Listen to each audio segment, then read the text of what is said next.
بالله من الشيطان الرجيم. بسم الله الرحمن الرحيم.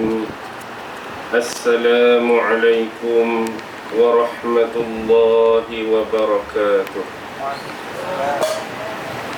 الحمد لله الحمد لله الحمد لله الحمد لله رب العالمين، وبه نستعين على أمور الدنيا والدين، والصلاة والسلام على أشرف الأنبياء والمرسلين وعلى آله وصحبه أجمعين. سبحانك لا علم لنا إلا ما علمتنا إنك أنت العليم الحكيم. قال رب اشرح لي صدري ويسر لي أمري واحلل عقدة من لساني يفقه قولي. اللهم يسر ولا تعسر. اللهم صل على سيدنا محمد وعلى آله وصحبه وسلم، ولا حول ولا قوة إلا بالله العلي العظيم. أما بعد. Alhamdulillah, syukur kehadrat Allah Subhanahu wa ta'ala kerana dengan limpah kurnia, rahmat, kasih sayang dan inayah daripada Allah Subhanahu wa ta'ala, Alhamdulillah, pada malam ini sekali lagi kita sama-sama dapat dihimpun dan dipertemukan oleh Allah Subhanahu wa ta'ala. Dan mudah-mudahan Allah senantiasa memberi jalan petunjuk dan hidayahnya kepada kita semua, dan seterusnya menjadikan kita sebagai golongan manusia yang bukan setakat berjaya di atas dunia semata-mata, tetapi membawa kejayaan yang sama di akhirat kelak, insya-Allah. Tuan-tuan, puan-puan, hadirin hadirat, muslimin muslimat yang dirahmati sekalian, pada malam ini saya tak mau berbicara panjang. Cuma malam ini saya nak berkongsi kisah seorang figure yang hebat, personaliti yang hebat, seorang tokoh Islam yang cukup dikagumi oleh peminat-peminatnya ataupun cukup digeruni oleh musuh-musuhnya, iaitu seorang tokoh besar yang pernah menjadi sahabat Rasulullah sallallahu alaihi wasallam sewaktu hayatnya, iaitu merujuk kepada khalifah Islam yang kedua, Sayyidina Umar bin Al-Khattab.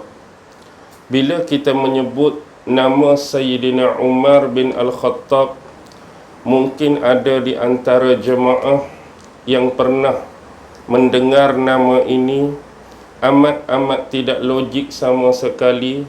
Sebagai seorang Islam dan seorang Muslim, kita tidak mengenali perwatakan dan ketokohan antara tokoh-tokoh besar yang senantiasa menaungi Rasulullah sallallahu alaihi wasallam. Baik, Sayyidina Umar ini adalah seorang lelaki daripada satu bani yang disebut sebagai Bani Adi, salah satu bani yang bersambungan nasab dan salasilah dia dengan keturunan Quraisy. Bermaksud dia masih lagi mempunyai jalur ataupun jurai sama keturunan dengan Rasulullah sallallahu alaihi wasallam. Dan satu jalur lagi daripada nasab beliau ialah suku Makhzum, juga suku yang bersambungan nasab dengan suku Quraisy, kembali kepada jurai Rasulullah sallallahu alaihi wasallam. Sebab itulah ketika zaman muda dia, banyak sirah-sirah yang diriwayatkan oleh ulama menceritakan bahawa Sayyidina Umar bin Al-Khattab pada zaman muda dia adalah salah seorang tokoh gulat. Maksud ghulat di sini ialah tokoh orang yang suka bertempur. Bukan bertempur di sini bermaksud berperang, bergaduh ataupun berkelahi dengan orang lain secara biasa, tetapi bermaksud seorang petempur yang legal. Maksud legal, dahulu di Mekah ada satu pasar, yang mana pasar ini disebut sebagai pasar Ukas. Di pasar Ukas ini diadakan pertandingan-pertandingan dalam pelbagai cabang. Contoh yang paling ketara, sebab orang-orang Arab ini amat terkenal bidang kesusasteraan mereka. Jadi pasar Ukas ni jadi satu pot, jadi satu tempat khusus mana-mana yang berminat untuk bertanding syair, mana-mana yang berminat untuk bertanding sajak, mana-mana yang berminat dalam bidang seni dan sastra, banyak dipertandingkan hal-hal tersebut di satu pasar yang bernama Ukas. Tak terkecuali daripada pertandingan yang selalu diadakan ialah tentang, kalau kita hari ni bolehlah sebut macam WWE tu. Yang geng-geng gusti. Tapi gusti cara orang Arab lah. Siapa yang rasa tubuh dia tinggi, badan dia tegak, badan dia sasa, ada pertandingan-pertandingan dan perlawanan-perlawanan untuk merebut kemenangan dan kejuaraan. Antara tokoh yang hebat pada zaman jahiliah, salah seorang tu ialah Saidina Umar bin Al-Khattab. Sebab kalau saya sebut dua jalur tadi, Bani Adi dan juga Bani Makhzum ni adalah dua bani yang memang cukup terkenal dengan ketegapan mereka, dengan keberanian mereka, dengan kecerdasan mereka dalam hal-hal demikian. Itu zaman Saidina Umar dulu. Bila kita meneliti nasab yang sebenar, apakah hubungan dia bersambung dengan keluarga Rasulullah, memang benar. Sebab nama beliau yang sebenar ialah Umar bin Al-Khattab. Al-Khattab bin Nufail bin Adi. Tapi bukan Adi ni yang menisbahkan atas dia tu Bani Adi. Adi bin Abdul Uzza. Abdul Uzza bin Riyah bin Abdullah bin Kurz. Lepas Abdullah bin Kurd, dia ada satu lagi nama Razah bin Adi. Jadi Adi yang kedua dalam salasilah ni lah yang menisbahkan kepada Bani Adi. Adi bin Ka'ab bin Lu'ay. Ka'ab bin Lu'ay kita tahu adalah nenek moyang Rasulullah sallallahu alaihi wasallam. Salah satu bani di bawah Ka'ab bin Lu'ay ini adalah Adi. Jadi otomatik Saidina Umar adalah Bani Adi. Tetapi bagaimana kita nak menisbahkan dia kepada Bani Makhzum? Kerana nasab di sebelah ibu dia. Ibu kepada Saidina Umar ni nama dia Hantamah binti Hisham bin Makhzum. Sebab itulah dia ni Bani Makhzum, belah jalur nasab ibu dia. Tetapi ramai yang tak tahu dan mungkin ramai yang tak perasan siapakah ibu kepada Saidina Umar. Tengok nama dia, Hantamah binti Hisham. Hantamah binti Hisham ni ialah kakak kepada seorang elit Arab yang bernama Amru bin Hisham. Amru bin Hisham itulah yang saudara-saudara, tok wan duk sebut Abu Jahal. Jadi adik kepada mak dia tu ialah Abu Jahal. Abu Jahal tu pak saudara Saidina Umar je. Sama dengan Abu Lahab, pak saudara kepada Rasulullah sallallahu alaihi wasallam. Abu Lahab pak saudara Nabi, Abu Jahal pak saudara Saidina Umar. Belah mak dia, sebab mak dia tu kakak kepada Abu Jahal. Sebab itulah dahulu bila ada satu doa daripada Rasulullah supaya diperkuat dan diperkukuhkan Islam ini, Rasulullah mendoakan kepada Allah agar salah satu Umar ni masuk Islam. Yang pertama, Rasulullah mengharapkan Saidina Umar bin Al-Khattab masuk Islam. Yang kedua, Amru bin Hisham tadi, iaitu Abu Jahal. Tetapi Allah memakbulkan doa Rasulullah melalui pengislaman Sayyidina Umar. Rupa-rupanya yang didoakan oleh Rasulullah itu hanya kerabat yang dekat, seorang pak saudara, seorang anak saudara. Baik. Beliau juga dikenali sebagai Abu Hafs. Kenapa beliau digelar Abu Hafs, bapa kepada Hafs? Sebab salah seorang anak perempuan dia bernama Hafsah, iaitu isteri Rasulullah sallallahu alaihi wasallam.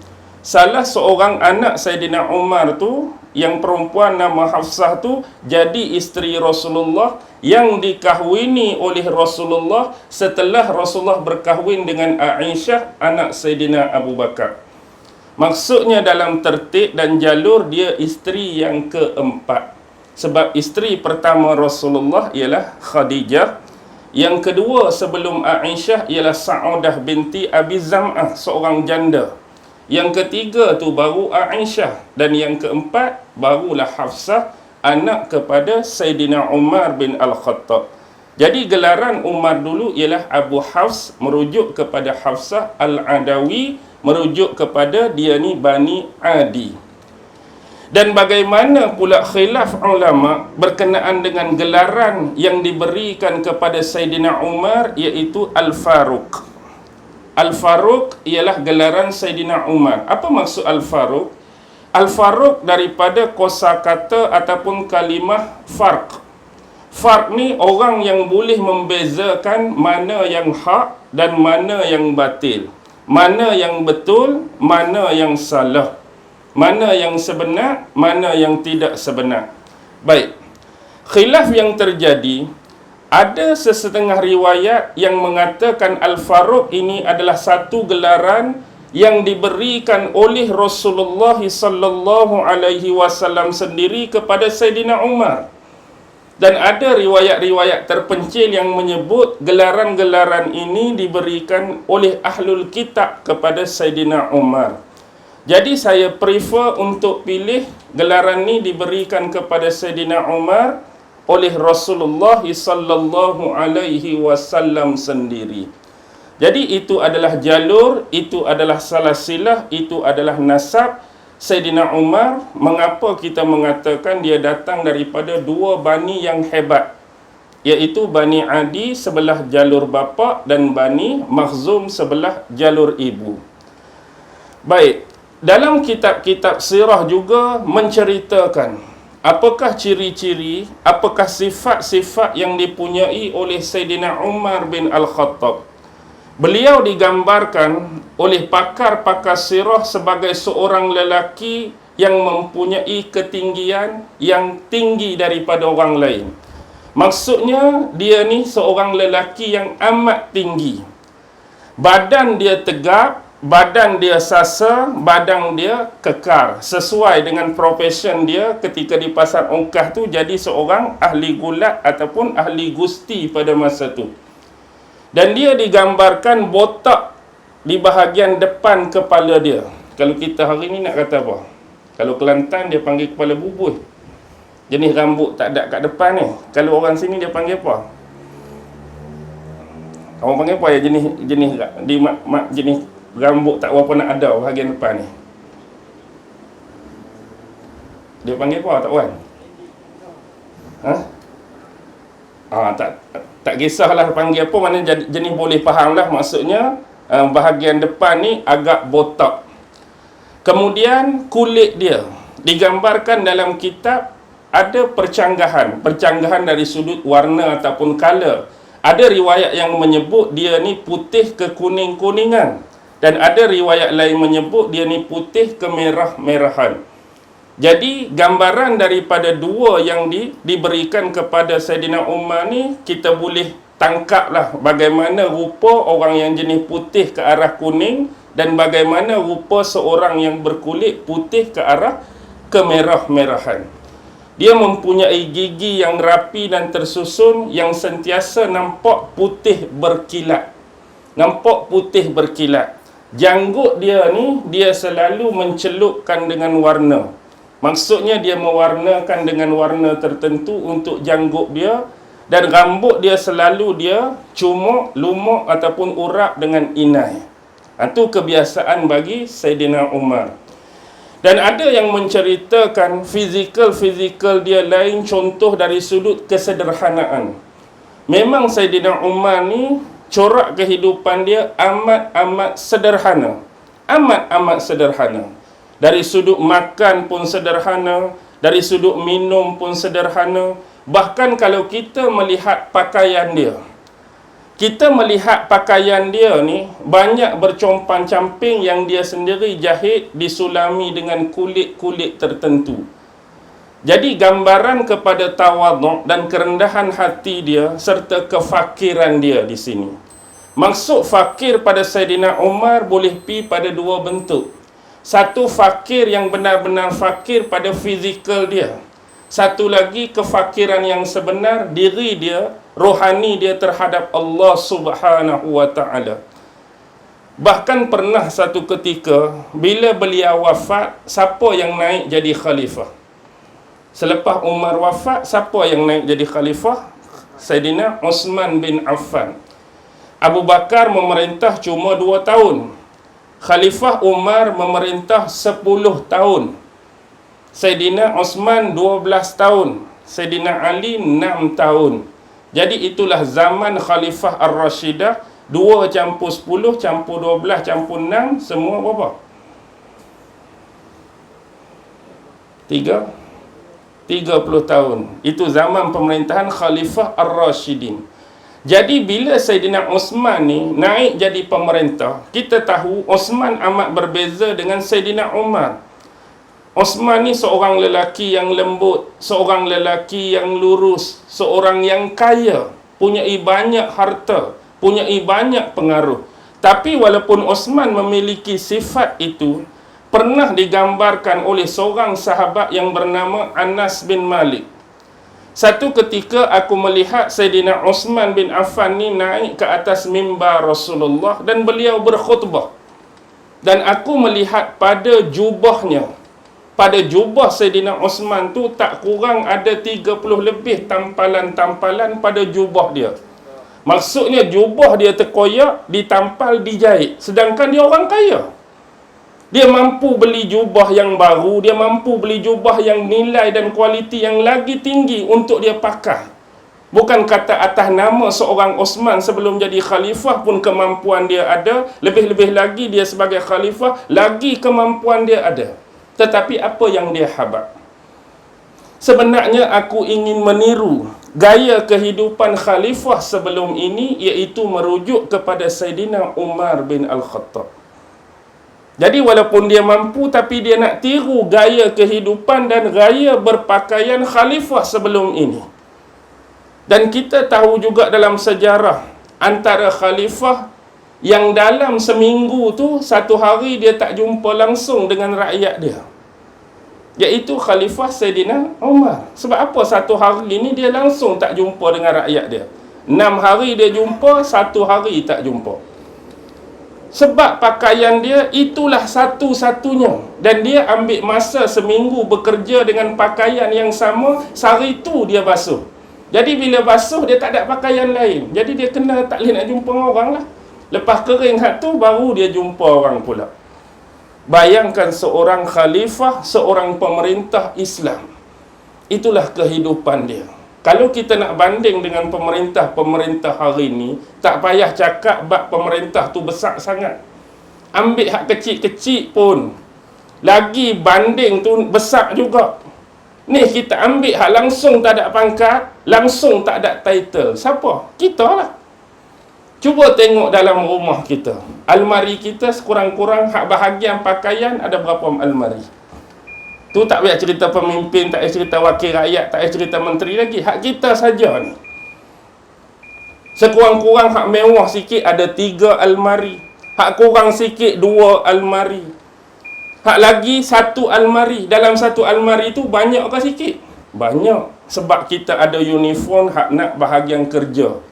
Kerja kita ni kena pakai baju kod, satu lai. Kena pakai uniform jenis ni, satu lai. Kerja lagu tu, lagu ni. Lepas tu hak bahagian balik duduk rumah, kita tak pakai dah uniform tu. Kita pakai hak gaya duduk rumah. Lepas tu bini ajak keluar pergi beli sayur, beli lauk, gaya pakaian keluar lain pula. Balik tu nak main masjid, gaya pakaian mana? Gaya pakaian lagu ni, hak tuan-tuan duk pakai. Esok lah, malam karang balik, tidur lagu ni ke? Ke ada pakaian lain lagi? Ada lagi hak jenis baju putih kain pelikat saja. Maksudnya kita hak biasa ni pun ada 4-5 kali tukar sehari. 5 kali tukar sehari tu bukan 4 lai tu. Kalau buka dalam almari ada lagi hak color-color lain tu, hak pattern-pattern lain tu. Tapi itulah Saidina Umar. Baik, tu salah satu contoh yang Saidina Osman nak ikut dia.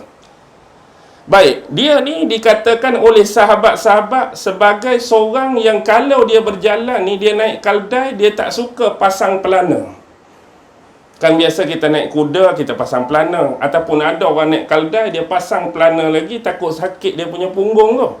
Tapi Saidina Umar ni, orang yang tak suka bila dia naik keldai dia berjalan-jalan tu, pakai pelana keldai.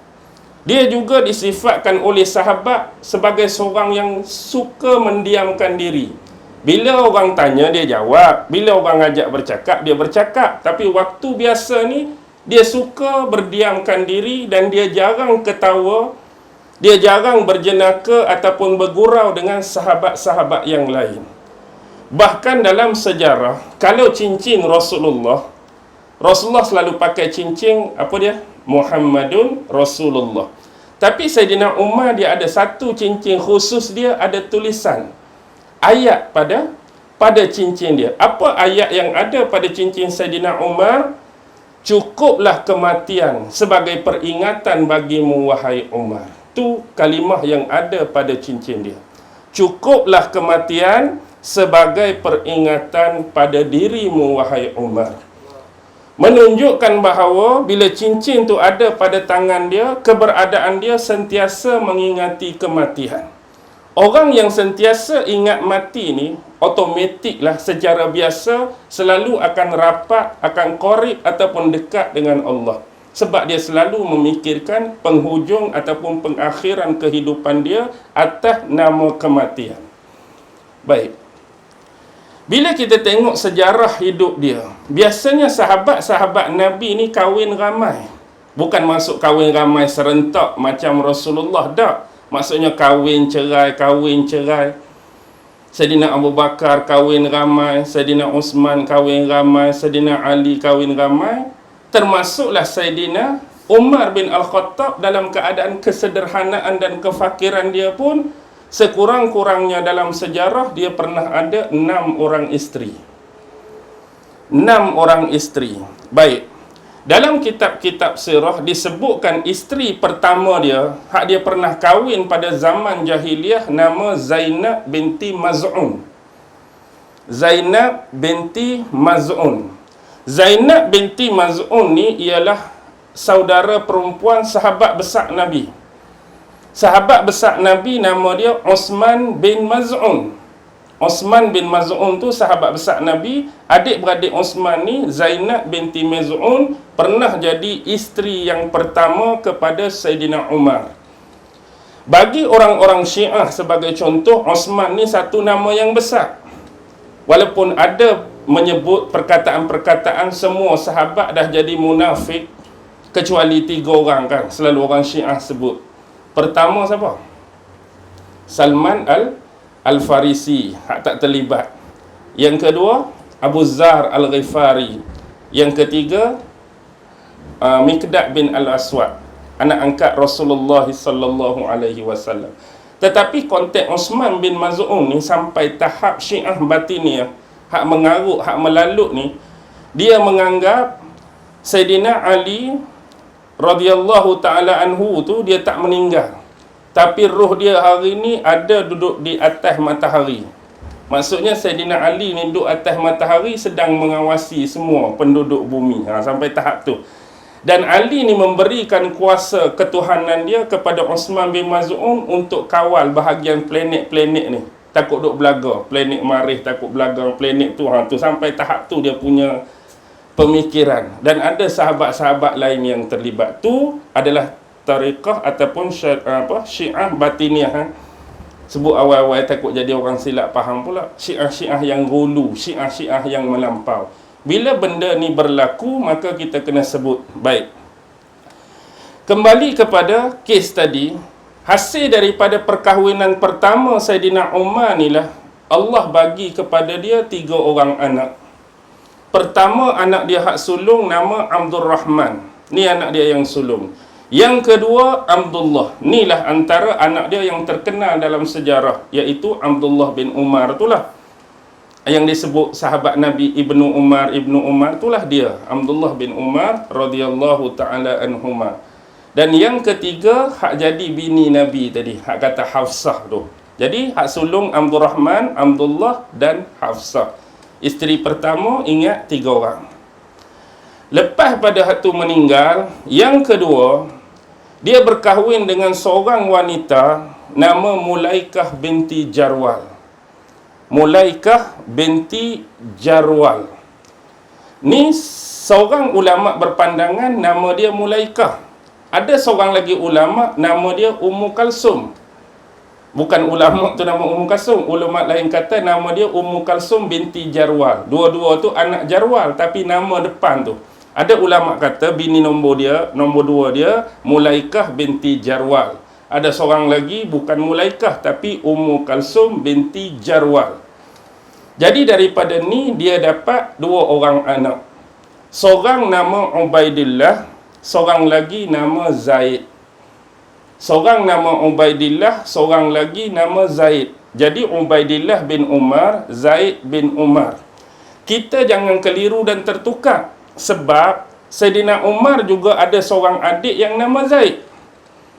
Anak dia sendiri tu, hak nombor 5, dah 3 dapat di depan. Anak dia dengan bini nombor 2. Zaid yang nombor 5 ni, anak dia, Zaid ni.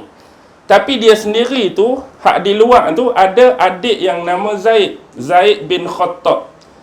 Zaid adik kepada dia ni lebih awal masuk Islam daripada dia sendiri. Zaid adik dia tu awal lagi masuk Islam. Dan Zaid ni kita baru cerita beberapa minggu lepas tentang perang Yamamah. Perang Yamamah, adik dia Zaid ni terkorban dan meninggal dalam perang Yamamah. Perang Yamamah, Zaid bin Khattab. Perang Yamamah ni ialah perang yang berlaku selepas kewafatan Nabi. Zaman Saidina Abu Bakar terpaksa memerangi golongan murtad dan yang tak mau bayar zakat.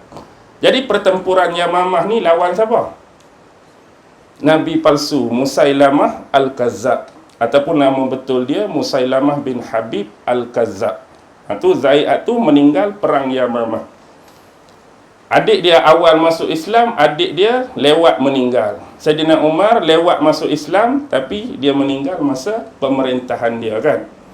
Ditikam oleh siapa? Waktu solat subuh tu. Siapa yang bunuh dia? Abu Lu'lu'ah. Baik. Kembali. Jadi isteri kedua, Mulaikah ataupun Ummu Kalsum tadi dapat 2 orang anak, Ubaidillah dan Zaid. Kemudian, bila dia bercerai dengan bini nombor 2 tu, sewaktu hudnah perdamaian, bini dia ni diambil dijadikan isteri oleh seorang lelaki yang bernama Abu Jaham bin Huzaifah. Bila dia bercerai dengan bini nombor 2, ada lelaki lain nama Abu Jaham bin Huzaifah, ambil bini dia nombor 2 tadi, jadikan isteri. Kemudian di waktu lain, dia berkahwin buat kali yang ketiga. Nama wanita ni ialah Quraibah binti Abi Umayyah. Quraibah binti Abi Umayyah ni berkahwin dengan dia waktu hudnah perdamaian juga, dia ceraikan. Bila bercerai, hak nombor 3 ni dia tak dapat anak. Dia cerai, kahwin pula dengan anak Saidina Abu Bakar, iaitu Abdul Rahman bin Abu Bakar. Abdul Rahman bin Abu Bakar, anak Saidina Abu Bakar lah, kahwin dengan bini nombor 3 dia lepas dia cerai. Abdul Rahman bin Abu Bakar ni dulu dia masuk Islam lewat satu benda yang special terjadi dalam perang Badar. Dia sendiri pernah bertempur dengan bapak dia. Sebab masa tu Saidina Abu Bakar dah lama Islam, tapi anak dia Abdul Rahman tak masuk Islam lagi. Jadi bila terjadi perang Badar, bapa dia bersama dengan Rasulullah di pihak Madinah. Manakala Abdul Rahman automatik bila perang dia kena duduk dengan geng mana? Dia kena duduk dengan geng kafir musyrikin Mekah. Jadi berperang perang Badar ni antara seorang anak dengan seorang bapa. Abang dengan adik seperti Mus'ab bin Umair. Dia Islam bertempur dengan adik dia. Begitu juga seorang lagi anak, Sa'ad bin Abi Waqqas. Ubaidillah ibnu Abi bin yang nombor 10 tu, Ubaidah Al-Jarrah. Ubaidah Al-Jarrah terpaksa bertempur dengan bapa dia. Boleh bayangkan tak? Boleh bayangkan tak suasana perang Badar, ada kelompok sahabat tu yang anak ni Islam, bapa tu kafir. Yang bapa ni Islam, anak pula kafir, macam Abu Bakar dengan Abdul Rahman. Yang mana abang Islam, abang tu Islam, contohlah macam Mus'ab bin Umair, delegasi dan duta pertama ke mana, dengan adik dia yang kafir. Pak saudara yang Islam dengan anak saudara yang kafir. Anak saudara yang Islam dengan pak saudara yang kafir. Contoh macam Hamzah kadang. Hamzah anak saudara, pak saudara Abu Lahab. Saidina Umar anak saudara, Abu Jahal pak saudara. Jadi suasana ni. Tapi nasib baik dia sempat melarikan diri, dia tak terbunuh di tangan bapa dia. Lepas pada tu dia masuk Islam. Abdul Rahman ni. Ni cerita Abdul Rahman ambil bini nombor 3 Saidina Umar jadikan isteri.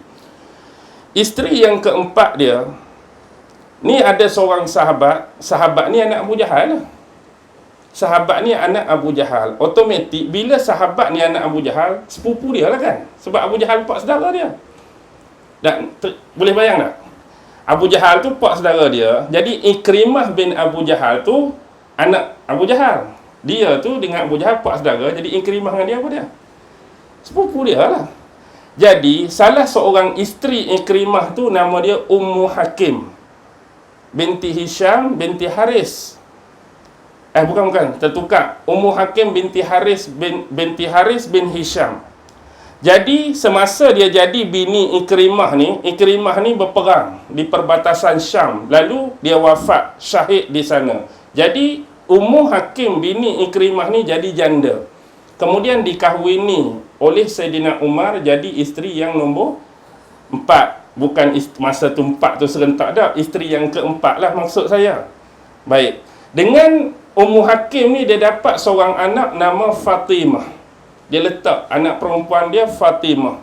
Jadi sebelum ni dah ada 3, 2 campur Fatimah jadi berapa? Jadi 6. Sukacita saya sebut, tadi anak dia ada nama Zaid, adik dia ada nama Zaid. Ni dia letak anak dia nama Fatimah, dan Umar sendiri pun ada adik yang nama Fatimah, iaitu Fatimah binti Khattab.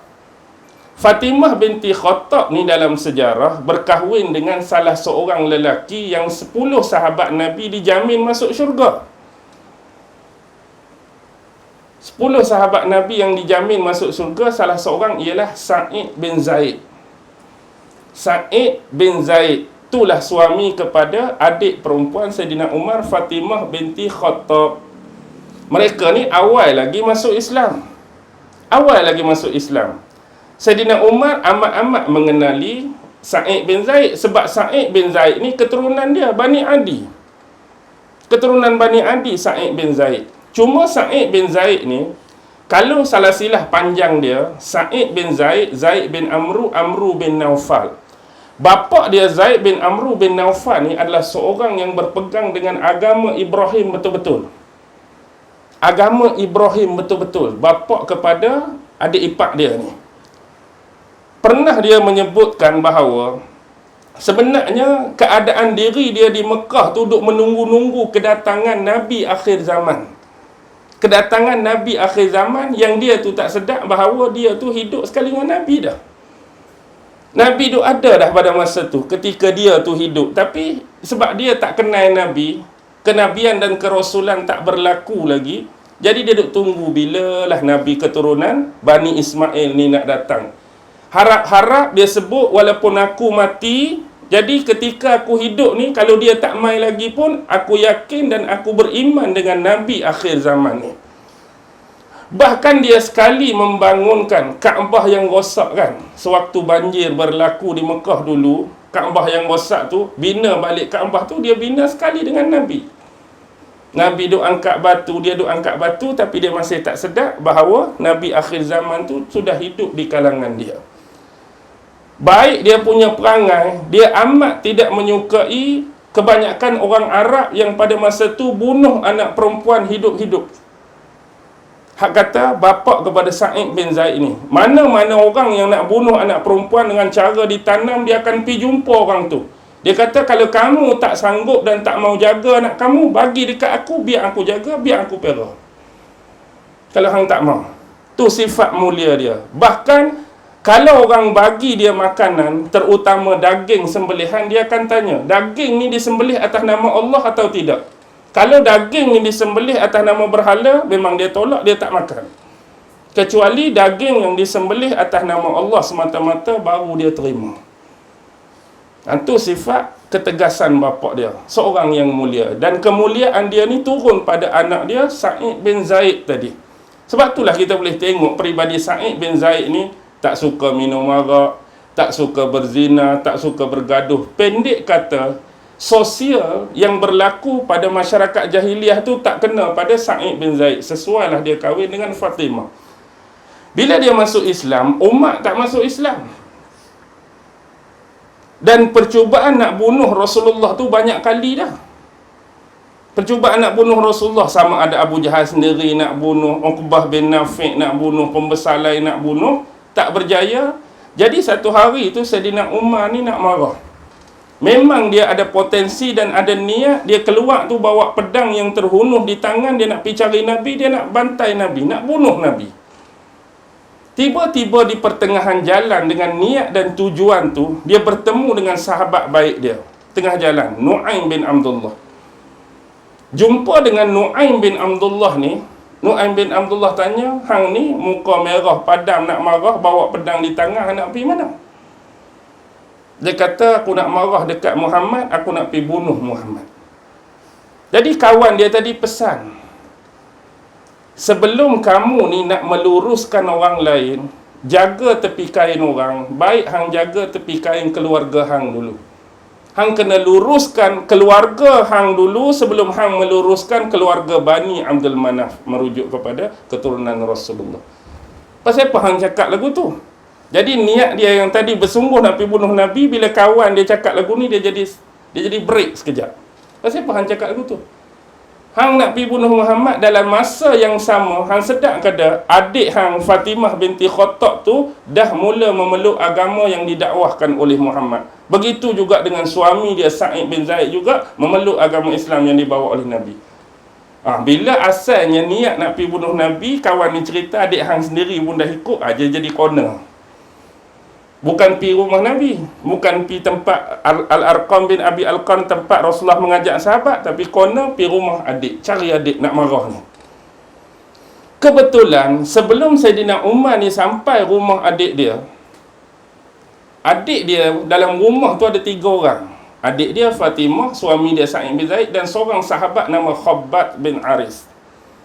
Ataupun ada riwayat sebut Khabbab bin Arad. Khabbab bin Arad ni, dia ada sehelai lembaran tulisan yang mana wahyu tu baru turun pada Rasulullah, iaitu surah Taha ayat 1 hingga ayat 7. Taha ma anzalna alaikal qur'ana litashqa illa tazkiratan liman yakhsha tu kan.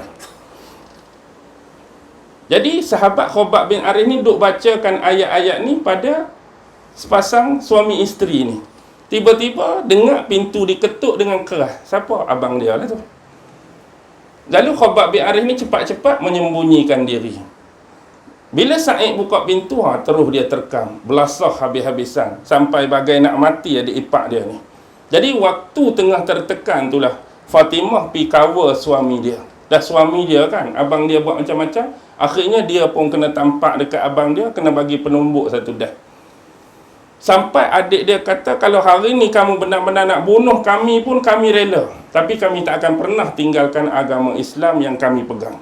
Bila adik dia bersungguh lagu tu, dia jadi nak tahu, sebelum aku ketuk pintu tadi, aku dengar kamu membacakan sesuatu. Apa dia tu? Ayat apa tu? Jadi adik dia kata, kamu tak boleh baca sebab kamu ni tidak suci, kamu ni bernajis. Kamu kena bersihkan diri kamu dulu, baru kamu boleh pegang lembaran tu. Jadi ringkas cerita, bila dia baca Taha ma anzalna tu, jadi luluh hati dia. Seorang yang mempunyai hati yang sekeras batu seperti Umar, yang selama ini amat-amat membenci dan memusuhi Islam, benci dan musuhi Nabi, kena 7 ayat tu, lepek terus.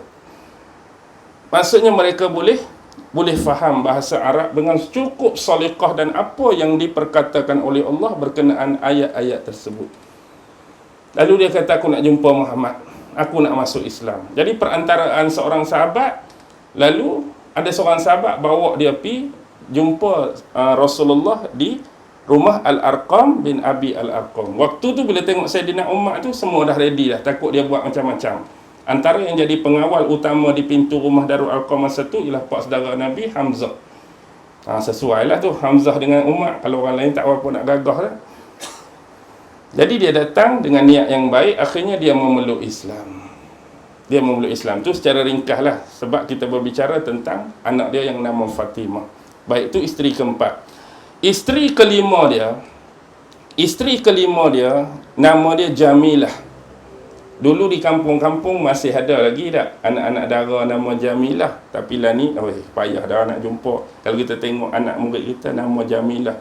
Sebab orang moden lah ni anggap nama-nama macam ni dah tak ada value, tak ada nilai dah. Jamilah binti Asim bin Sabit bin Abi Al-Aqlah dari Bani Aus. Dia ialah anak kepada sahabat besar Asim bin Sabit ni, sahabat besar lah Jamilah ni.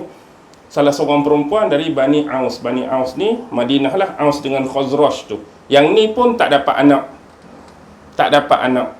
Jadi isteri yang terakhir dia, isteri yang keenam, ni nak kata, bila kita cerita tentang Sa'id bin Zaid tadi, dia berkahwin dengan kakak kepada adik ipar dia ni. Adik ipar dia yang kahwin dengan adik dia Fatimah tadi nama Sa'id bin Zaid. Nama isteri dia nombor 6, Atikah binti Zaid. Kakak kepada Sa'id tu, Atikah binti Zaid bin Amru bin Naufal. Jadi dulu adik lelaki tu jadi ipar dia. Sekarang ni kakak kepada adik ipar dia tu, dia kahwini. Yang sebelumnya dia adalah isteri kepada anak Abu Bakar yang nama Abdullah.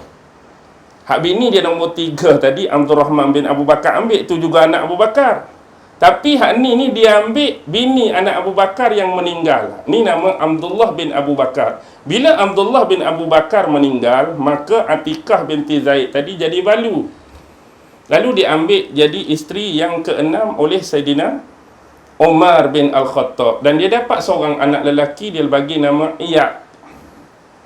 Iyad, Ain, Ya, Alif, Dad, Iyad.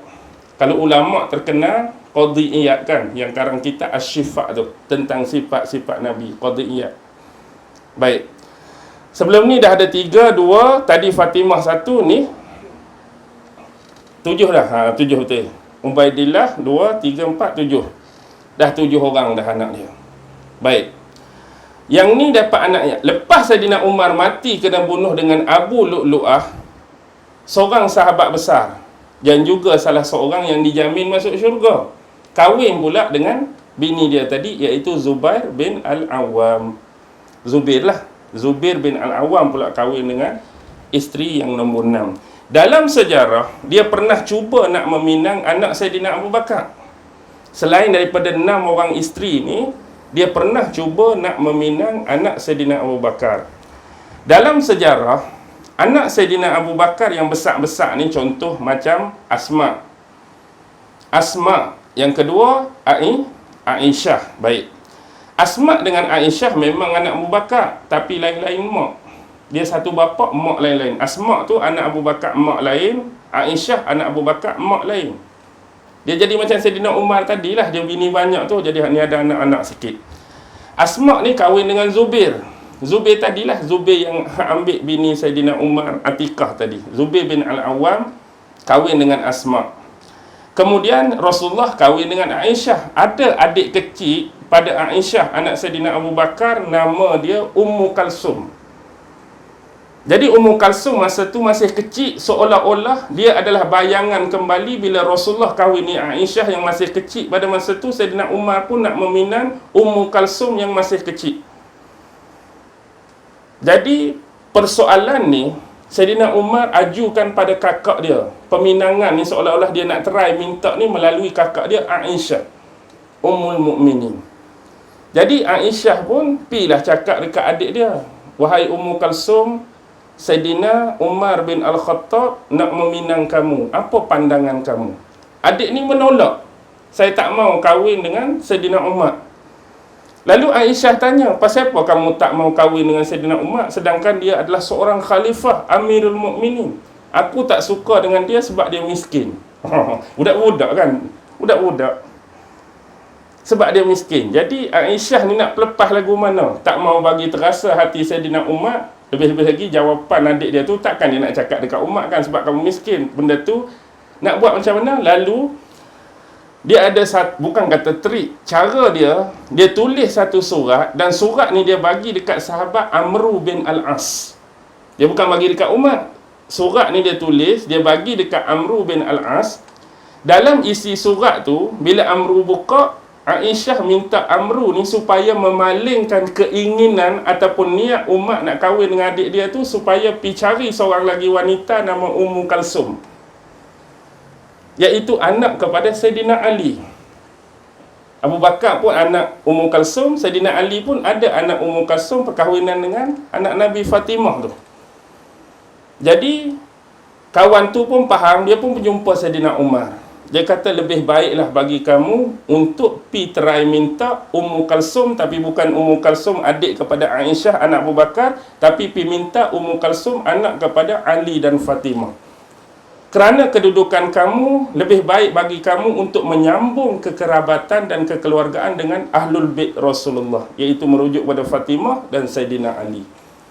Maka Umar pun pergi jumpa Ali, menyatakan hasrat dia nak meminang Ummu Kalsum bagi pihak dia, dan Ali bersetuju. Lalu kahwinlah Saidina Abu Bakar ni, ibni yang nombor 7 lah ni kira ni. Kahwinlah Saidina Umar dengan anak kepada Ali dan Fatimah yang bernama Ummu Kalsum. Dapat lagi 2 orang anak. Satu nama Zaid. Ni anak dia tadi Zaid dah. Ni Zaid. Yang ni dipanggil Zaid bongsu. Sebab 2 orang Zaid. Satu lagi perempuan, dia letak nama macam nama anak Nabi, Ruqayyah. Zaid dan Ruqayyah. Mahar yang dia bagi pada Saidina Ali 40,000 dirham. Miskin ke? 40,000 dirham. Gaya hidup dia aja miskin, tapi dia mampu menyediakan mahar yang sebesar itu. Sebab tu gambaran rumah tangga dia ni. Kalau sahabat-sahabat ni lalu, kita lain. Saidina Umar lain. Kalau dia lalu diam, rumah Saidina Umar tu diam je. Ketika diam tu maksudnya apa? Maksudnya dia pada masa tu duduk dalam keadaan saja, tak ada apa-apa. Dia ada, duduk saja-saja tu. Maksudnya kalau rumah dia diam. Kalau lalu rumah dia bising, wah tu, dia tengah semayang. Kita pelik lah tak? Pasal apa dia tengah semayang baru bising? Pasal apa teka biasa anak dia tak bising? Sebab ketika biasa, anak dia tak berani. Maksud dia duduk biasa-biasa ni, anak tak berani nak buat bising. Sebab dia tegas. Tapi waktu dia duduk semayang tu, bapak semayang. Waktu baru duduk melalak tu, sebab bapak tak boleh buat apa, duduk semayang. Kita lain. Kita waktu semayang tu, bapak nak semayang, duduk diam-diam. Tapi masa kita duduk ada tu, duduk lompat jadi Ultraman, Power Ranger pun. Dia bukan dengar kita mana kan. Okey, baik. Tu contoh gambaran. Bila dia kahwin dapat 2 ni, Zaid dengan Ruqayyah. Tapi dalam sejarah juga mencatatkan bahawa dia ada lagi anak, dipanggil Abdul Rahman. Abdul Rahman hak sulung tu satu. Ni dipanggil, ada kata ni Abdul Rahman tengah, ni Abdul Rahman bongsu. Yang ni dengan perempuan yang bernama Luhyah.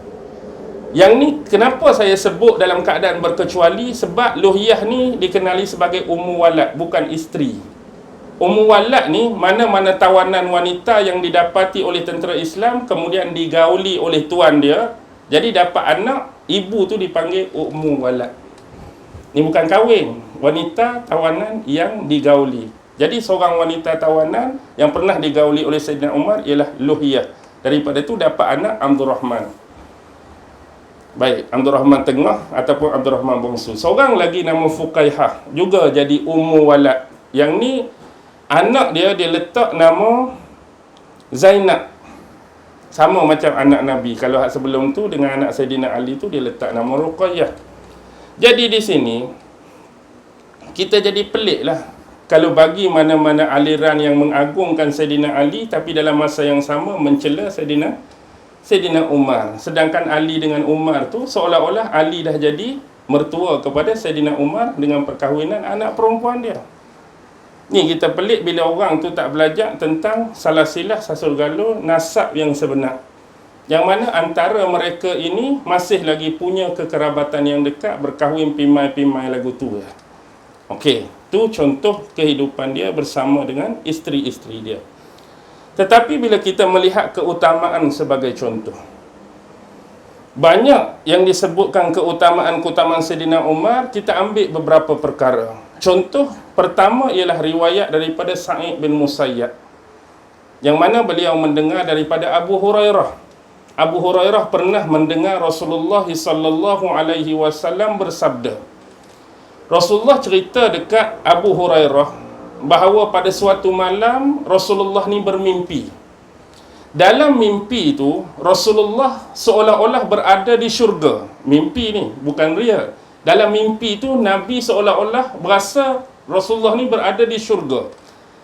Dan bila Rasulullah melewati sebahagian daripada syurga tu, Rasulullah nampak istana. Depan istana tu ada kolam. Dan Rasulullah melihat berdekatan atau berhampiran dengan kolam tu seorang wanita yang amat cantik sedang ambil wuduk. Ada istana besar, depan istana tu ada kolam. Bila Rasulullah lalu, ada seorang wanita yang amat cantik sedang ambil wuduk. Lalu Rasulullah tanya, milik siapa wanita ni? Hak siapa wanita ni? Lalu ada suara menjawab, wanita ini adalah milik Saidina Umar bin Al-Khattab. Jadi mengingatkan akan sifat kecemburuan Umar tu, maka Rasulullah menjauhi tempat tersebut. Bila Rasulullah cerita benda tu dekat Umar, Umar menangis. Umar menangis. Dengan sebab Rasulullah kata, bila aku tengok wanita tu dah kata jadi milik Umar, aku segera lari daripada tempat tu kerana sifat kecemburuan Umar. Sesungguhnya demi Allah, aku tidak pernah mencemburui kamu, wahai Rasulullah. Itu salah satu keutamaan dia, bahawa bila kata wanita tu milik dia, automatik yang kita boleh faham secara rumusan, Umar adalah ahli syurga. Yang kedua, daripada Anas bin Malik meriwayatkan satu kisah. Satu hari Rasulullah ajak 3 orang sahabat dia, Saidina Abu Bakar, Saidina Umar, Saidina Osman. Ali tak ada sekali. Jadi 4 sekali dengan Rasulullah naik di atas Bukit Uhud. Bila naik atas Bukit Uhud, tiba-tiba Bukit Uhud ni bergegak. Bergegak dengan kuat Bukit Uhud ni. Jadi Rasulullah hentak tapak kaki dia atas Bukit Uhud dan Rasulullah bersabda, diamlah kamu wahai Uhud. So duduk diam. Akibat bergegak tadi, Rasulullah 4 kaki dia atas bukit, diamlah kamu wahai Uhud. Tidak sedarkah kamu bahawa di atas kamu sekarang ni ada seorang Nabi? Maksudnya merujuk pada diri dia lah. Dan di atas kamu juga ada seorang berpangkat As-Siddiq, merujuk pada Saidina Abu Bakar. Dan di atas kamu juga ada 2 orang syahid. Ada 2 orang syahid, merujuk Saidina Umar dan Saidina Osman. Betul ke tak? Betul Rasulullah tu Muhammad. Betul lah Abu Bakar tu As-Siddiq, dan 2 orang syahid. Dua-dua ni mati syahid, terbunuh. Umar pun kena bunuh, Saidina Osman pun kena bunuh. Termasuklah Saidina Ali, walaupun Ali tak ada di situ, juga mati dibunuh. Jadi fitnah sebenar pada Islam bermula selepas kematian Saidina Umar. Fitnah tu terbuka selepas kematian dan kewafatan Saidina Umar. Pernah seorang sahabat, Uzaifah Al-Yamani, dia menceritakan kepada sahabat lain tentang fitnah-fitnah akhir zaman, hadis-hadis akhir zaman yang dia dengar daripada Nabi. Dia ni dianggap sebagai sahabat penyimpan rahsia Nabi. salah satu kehebatan dia, dia boleh kenal orang munafik. Dia boleh kenal orang munafik. Hasil daripada dia duk belajar dengan Nabi, dia satu-satunya sahabat yang boleh kenal orang munafik. Sebab tu Saidina Umar, bila dia nak mengimami solat, dia akan berpaling ke belakang. Dia akan paling ke belakang, dia tengok. Kalau Huzaifah ada tu, lega hati dia. Sebab apa? Sebab maknanya Huzaifah ada tu, sifat Huzaifah tak akan semayang di belakang orang munafik. Jadi bila Huzaifah ada, bermaksud dia tu okey lah. Tu yang dia rasa tenang tu. Satu lagi, kalau ada orang meninggal. Kalau Huzaifah tak pergi semayang mayat, maksudnya mayat tu problem. Kalau Huzaifah tak pergi tu. Sebab Huzaifah boleh cam orang ni munafik ke orang ni tak munafik. Tu antara kelebihan Huzaifah. Jadi banyak ni dia duk cerita. Salah satu tu cerita pasal fitnah. Fitnah yang terkurung seolah-olah dalam satu bilik. Bilik ni ada pintu. Bayangkan fitnah tu duk berlegak-legak, tunggu nak keluar saja. Seolah-olah kita kata macam fitnah ni, kalau kita membentukkan kepada suatu bentuk, duk tekan dinding, kang, tunggu nak keluar, tapi sebab ada pintu tu. Terbuka pintu ni, berak, fitnah akan keluar. Jadi Saidina Ali tanya, adakah pintu tu akan pecah? Adakah pintu tu akan pecah sendiri, terbuka, ataupun ada orang yang akan memecahkan pintu tu? Jadi sahabat Huzaifah ni berhenti, dia tak mau jawab. Dia kata, kalau kamu nak tahu jawapan dia, kamu jumpa aku malam ni. Kamu jumpa aku malam ni. Lalu Saidina Umar jumpa dengan dia, lalu dia cerita. Siapa sebenar pintu tu? Pintu tu ialah kamu. Kamulah pintu tu. Maknanya pintu tu akan dibuka sendiri ke? Pintu tu akan dipecahkan. Pintu tu akan dipecahkan. Maksud dipecahkan, Saidina Umar mati dibunuh. Bila mati dibunuh, fitnah tak berhenti kepada umat Islam. Cuba tengok, lepas kematian Umar saja, tengok Osman pun dalam pemerintahan dia banyak dikritik, banyak dikomen, banyak ditipu daya sehingga stempel dia dalam ilmu sejarah ni, dia ada satu disiplin ilmu dia panggil sigillology. Sigillology ni cara untuk kita kenal stempel pemerintah ataupun stempel kerajaan dulu sama ada dia asli ke tak asli, sahih ke tak sahih. Sebab pemerintah dulu kan, contoh kalau dia ada surat, habis surat tu dia akan cok tu, gedegang cok. Ataupun macam Maharaja Cina, dia ada dekri tertentu, pengumuman untuk rakyat dia. Ni perutusan daripada Maharaja, siapa yang buat macam ni, Maharaja akan bagi anugerah, Maharaja akan bagi pangkat. Bawah tu dia akan degang. Ataupun surat penting kerajaan untuk raja-raja negara lain, gedegang. Yang ni kita panggil stempel ni, dia ada satu ilmu sejarah, sigillology. Segel, dia panggil selger tu stempel lah. Jadi belajar ilmu sigillology ni untuk cam. Stempel ni milik siapa? Contoh, milik Julius Caesar ke, stempel ni milik Maharaja Rom ke, stempel ni milik Fir'aun ke, contoh lah tu. Jadi lepas kata tentu dah lakaran-lakaran macam ni, lambang macam ni, simbol macam ni milik kerajaan tentu, nak pastikan pula sahih ke tak sahih. Sebab banyak terjadi fitnah masa-masa Osman, orang tiru dia punya stempel khalifah tu. Jadi buat surat tapi cok khalifah. Buat surat guna atas nama khalifah. Terjadi fitnah sampai fitnah meninggal. Saidina Ali merintah tak lama pun fitnah. Jadi pula perang Jamal dengan Aisyah, perang Siffin dengan Muawiyah, tak berhenti. Sampai Ali pun kena bunuh dengan Abdul Rahman ibn Muljam, seorang khawarij. Yang bunuh Saidina Umar tu orang biasa-biasa je. Sebelum ni bila Umar berjaya tawan Parsi dalam perang Qadisiyah, salah seorang tawanan tu diambil oleh Mughirah ibn Syu'bah jadi hamba. Jadi hak bunuh Saidina Umar tu adalah hamba kepada seorang sahabat besar, Mughirah ibn Syu'bah. Jadi rupanya dia duk bertaqiyah lama dah dengan tuan dia ni, kemudian dia ambil kesempatan bunuh Saidina Umar. Jadi kisah panjang bagaimana cara dia nak bunuh, dia merancang pisau macam mana nak guna, tempat yang kalau kita nak tikam macam mana yang paling cepat mematikan, kemudian dia pergi beli racun dengan seseorang yang racun ni kalau kena dia akan jadi mati. Jadi dia ambil kesempatan tu guna untuk Saidina Umar. Saidina Umar masih sempat tanya lagi kan, waktu dia nazak tu, yang buat benda ni kat dia, yang bunuh dia, yang tancap pisau tu kat dia, orang Islam ke bukan Islam. Bila dengar bukan Islam, barulah dia lega. Sebab apa lega? Sebab dia takut orang Islam sendiri yang tak puas hati pada dia sehingga sanggup bunuh dia. Itu yang membimbangkan dia. Tapi bila dia kata bukan Islam, lega lah. Okey. Kembali kepada persoalan asas. Kita di mana tadi? Sebelum nak kata cerita nak kena bunuh. Kita duduk mana tadi? Saya pun terlupa. Ralik tak? Duduk kat mana tadi?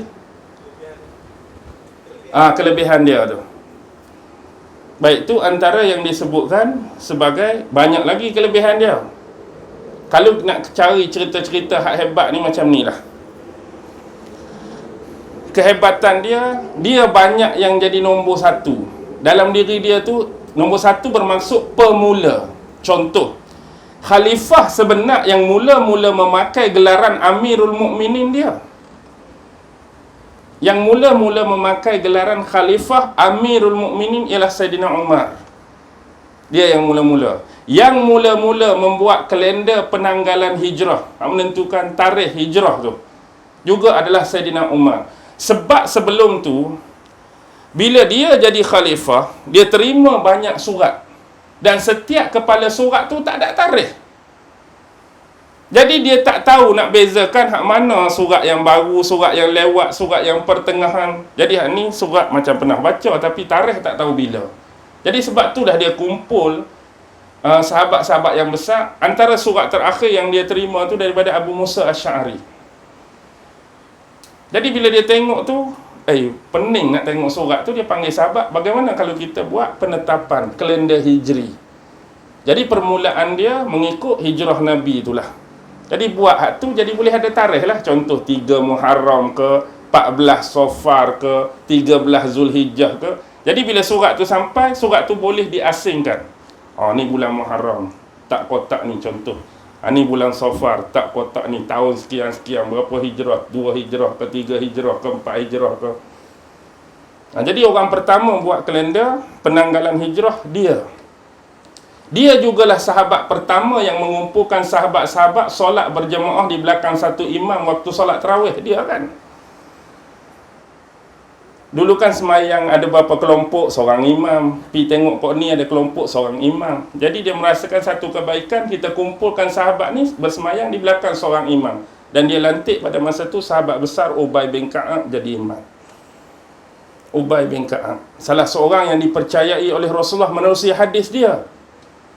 Siapa yang nak pelajari Al-Quran, carilah ilmu Al-Quran melalui 4 orang ni. Nombor 1, Rasulullah sebut nama Abdullah bin Mas'ud. Nombor 2, Ubay bin Ka'ab hak jadi imam salat tarawih. Nombor 3, Mu'az bin Jabal. Nombor 4, Salim maula Huzaifah. Salim ni juga terkorban dalam perang Yamamah seperti adik dia Zaid bin Khattab tadi. Orang pertama yang membuat solat tarawih satu imam. Dia juga orang yang pertama bertindak sebagai khalifah yang ronda malam-malam untuk cek keperluan rakyat dia. Maksudnya khalifah sebelum ni tak buat macam tu. Zaman Sayyidina Umar, dia keluar malam-malam. Dia pakai pakaian yang berbeza, seolah-olah dia ni bukan khalifah, menyamak lah. Pergi dengar rumah ni ada keperluan apa, rumah ni. Kan ada satu kes, dia jumpa dengan seorang wanita dengan anak perempuan dia hak jual susu tu kan. Mak dia nak tambah dengan ayak tu. Jadi adik kata, "Dak, jangan buat macam tu. Kita kena jual susu yang asli." Kalau kita buat pun bukan Umar tahu. Ya, Umar tak tahu, tapi Tuhan Umar tahu. Umar memang tak tahu hak kita buat ni, campur ayak ni, tapi Tuhan Umar tahu. Jadi Umar banggalah dia punya rakyat yang bertakwa, seperti anak gadis tadi. Dia orang pertama ronda.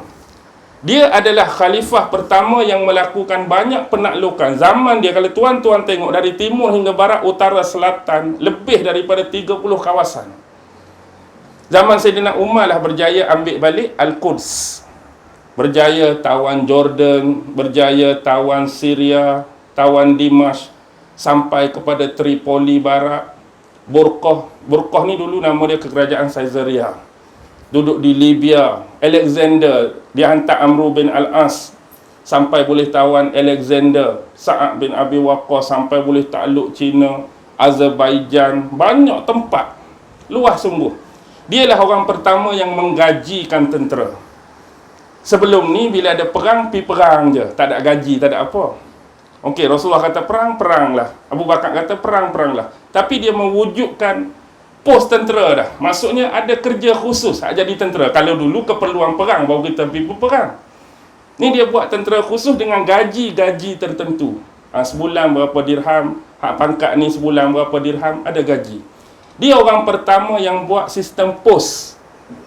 Kalau dulu kita nak hantar barang, kita hanya guna nama-nama terkenal. Contoh, dalam kampung kita, siapa hak kuda yang paling pantas? Jadi kita pun akan suruh dia lah. Kalau dulu, maksudnya, Ali, hang penunggang kuda terpantas. Aku nak hantar surat ni bagi sampai 2 hari. Berapa hang nak? Contoh, aku nak 1000 dirham. Bagi sampai surat ni selamat. Okey. Dulu macam tu, kita boleh pilih suka hati. Tapi bila dia buat sistem pos, dah ada tugas dah. Macam postman dulu akan naik kuda, maksudnya orang tu sama lah, kawan ni lah. Tapi kalau masa tu kita nak guna orang lain selain betul, tak ada masalah. Bukan kata bila dah ada pejabat Puhan nak guna orang lain salah, tak salah. Tapi dia dah ditugaskan. Dia lah orang yang mewujudkan pajak buat kali yang pertama. Siapa yang mempunyai masalah kewangan nak pergi pajak, dia dah buat. Dia dah buat sistem sekretariat. Maksudnya sistem pentadbiran yang tersusun. Bawah khalifah tu ada tugas ni, ada tugas ni, ada tugas ni. Macam kita hari ni, bila pergi masuk syarikat tertentu, tengok muka ni CEO, muka ni GM, muka ni Managing Director, muka ni SU, muka ni tu zaman dia. Banyak benda-benda pertama. Armada perang pertama, dulu kita berperang kod darat. Sekarang keperluan perang tu untuk kawasan yang ada guna laut, dialah yang bina armada tentera yang pertama. Sebab tu zaman dia berulang kali sahabat-sahabat ni menyeberangi Sungai Jaihun. Sungai Jaihun tu kawasan-kawasan jauh di timur tu. Dah banyak sampai. Tapi akhirnya itulah ketetapan Allah. Akhirnya dia terbunuh.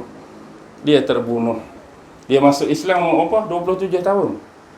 Dia terbunuh sama macam umur Nabi, betul? Sama macam umur Nabi, 63 tahun. Nabi wafat 63, Abu Bakar wafat pun 63, dia wafat 63. Sayyidina Osman lewat 80. Jadi meninggal lah.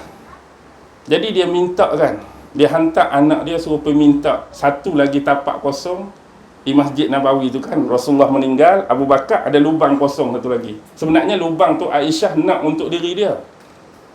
Sebab Rasulullah suami dia, Abu Bakar tu bapa dia. Tapi Sayyidina Umar minta. Lalu kerana fikir, Aisyah benarkanlah. Bila anak dia balik habaq bahawa Aisyah membenarkan tempat yang dia khaskan untuk diri dia tu diberi kepada Sayyidina Umar, dia suruh pergi tanya sekali lagi. Adakah Sayyidatina Aisyah bagi contoh tapak lubang tu kat dia sebab jawatan dia khalifah ke sebab atas nama Umar sendiri? Dia tak mau, maksudnya orang tu bagi suatu benda pada dia atas jawatan tu. Dia tak mau guna sebab takut Aisyah berat, contoh lah ni. Takut Aisyah kata, tak apalah, dah Umar khalifah, aku bagi kat dia. Dia tak mau kataan macam tu. Jadi bagi tu atas nama Umar, bukan sebab jawatan dia. Sebab tu bila dulu dalam sejarah dia jadi khalifah, bila mari duta-duta dari negara lain bawa hadiah kan, bawa makanan, bawa hadiah, dia tak ambil. Dia kata kalau nak mari ni, sebab kamu datang bawa ni atas aku sebagai khalifah, tapi kalau nak bawa sungguh, bagi makan semua orang. Payah lagu tu tak? Aku dengan rakyat aku sekali lah kalau betul-betul nak bagi makan. Jadi kalau kamu bagi jenis macam ni sebab aku sebagai khalifah, jadi sebab tu aku tak mau ambil. Sebab jawatan tu. Tapi kalau nak bagi atas ni, kamu kena bagi. Aku boleh rasa, rakyat aku boleh rasa. Ada satu kes yang sedih, sadis. Bila dia berjalan-jalan di tepi pesisiran, dia jumpa seekor kambing yang meninggal. Dia menangis. Tengok kambing meninggal. Bukan orang ni, kambing. Sebab dia takut besok Allah akan tanya dia, kambing ni meninggal sebab terlampau kenyang ke? Dia takut kambing ni meninggal sebab tak ada makanan dalam negeri dia. Takut kambing ni mati sebab lapar. Ayak pun kering, makanan pun tak ada, kambing boleh makan sampai kambing mati. Sampai tahap tu dia fikir. Hanya kerana kambing ni. Sebab bawah pemerintahan dia semua akan dipertanggungjawabkan. Padahal kita hari ni pernah fikir tak pasal kambing lembu? Kita tak jauh fikir pasal kambing ke lembu apa dak. Hak bahagian orang ni pun kita tak orang nak fikir. Hak kita duk muamalah, hak kita duk komunikasi, hak kita duk hidup hari-hari ni, apa yang jadi dosa, pahala, halal, haram ni pun tak apa nak fikir. Apa lagi nak fikir pasal binatang macam dia tadi. Fikir-fikir buat 921 dah ni. Boleh tak? Boleh faham tak? Tu sikit baru tu. Kita tak cerita hak betul-betul lagi. Kita cerita secara sinopsis lah.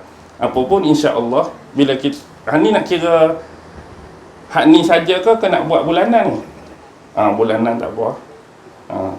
Kalau bulanan tu kita masuk Nazih masuk jadual lah. Hari apa ni?